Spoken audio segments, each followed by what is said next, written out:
It has been 20 years since the fall of communism, but the regime that meant death for tens of millions of people has never been condemned morally, and it's left many KGB veterans in charge of the Russian government today. Former Soviet dissident and Cato Institute senior fellow Vladimir Bukovsky reflected on the need for Russia to acknowledge the criminal nature of its communist past at the Cato Institute October 13, 2009. This is a portion of his speech. The worst scenario, which one could have imagined 20 years ago, could be observed in Russia today. What we see there is a march backwards, I would say. Some kind of revisionism, some kind of restoration process going on there. As we all remember, then at that time, President Putin defined the end of Soviet Union as the greatest geopolitical catastrophe of 20th century. Which was really a strange thing to hear. I always believed that the emergence of Soviet Union was the greatest geopolitical catastrophe of all times, but he thinks the opposite. And of course, he acts accordingly.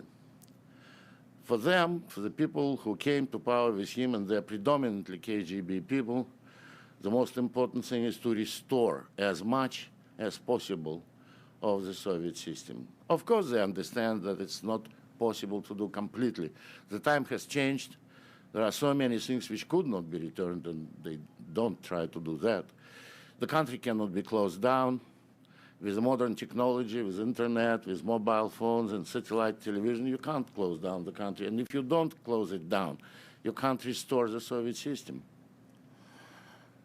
Also, I doubt they can introduce many restrictions on movement anymore. For example, the right to travel abroad, although may be irritating for them, nevertheless is impossible to cut down. In the country which is so much corrupt as Russia today, any restrictions actually translate into a price of bribery. It's kind of a quasi-market mechanism. So if they try to reduce certain degrees of freedom for people would just pay bribes bigger than they would done otherwise.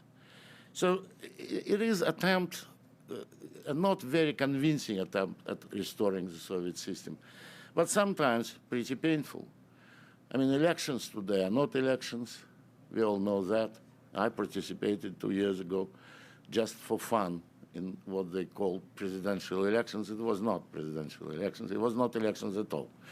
It was kind of a game. What would they invent to disqualify you? We did it, several of us, including Garry Kasparov, myself, Nemtsov, and Kasyanov. And we thought who of us would be disqualified on which stage. That was kind of a game. And Garry was the one to drop, the first to drop down. I've managed to hold on for longer than others, but the longest was Kasyanov. He even managed to get 2 million signatures. But then he was told that all of the signatures are forgery, including his own. So he was disqualified as well. No, it's not an elections anymore, and we've lost this institution. Other institutions of democracy very quickly dismantled. The freedom of press is now symbolic. What remains of that freedom of press are probably one radio station and one newspaper, and their fate is not clear even as we speak. What is more depressing is that the country returned to political repressions.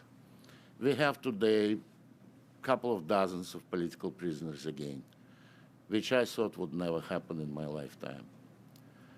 Even more than that, at certain point, the psychiatric use for repressions was returned again. And that was by far the most depressing news for me.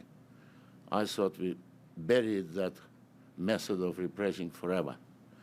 And yet it did happen again, several cases. Luckily, we managed to stop it in time, but we cannot guarantee it would not be renewed tomorrow. Also, the new feature, which we didn't see much, but our parents saw a lot, political murders. That became kind of normal way of life in Russia today. Someone calculated that in the last 8 years, 62 journalists were murdered. I would imagine not all of them were murdered by the orders of Kremlin. Some of them were ordered by local authorities because they were investigating local corruption. But nevertheless, this kind of practice is condoned from the center because none of these crimes was ever successfully investigated and prosecuted. So it is for this very day, not a single of these assassins was brought to justice. In the foreign relations, the current leadership also is trying to restore what they used to call the Soviet sphere of influence, which makes them aggressive and somewhat dangerous for the neighbors. We've seen a year ago what happened with Georgia, but it's only one episode of many. Previously, before that, we had rather sad story of political pressure on Estonia.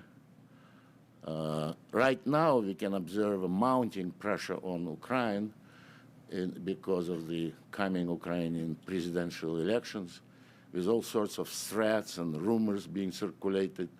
The idea of Kremlin, of course, is to scare the population by the prospect of possible military conflict so much that they would vote for pro-Moscow candidate. I think that's their calculation, but I'm afraid they are not very good at this kind of analysis, and they're bound to miscalculate greatly. I would expect the Ukrainians would actually become very angry at these attempts at meddling into their elections, and they would probably elect the most anti-Russian candidate, just as their way of reacting to it all. Vladimir Bukovsky is a senior fellow at the Cato Institute and a former Soviet political dissident. You can watch the full event at cato.org.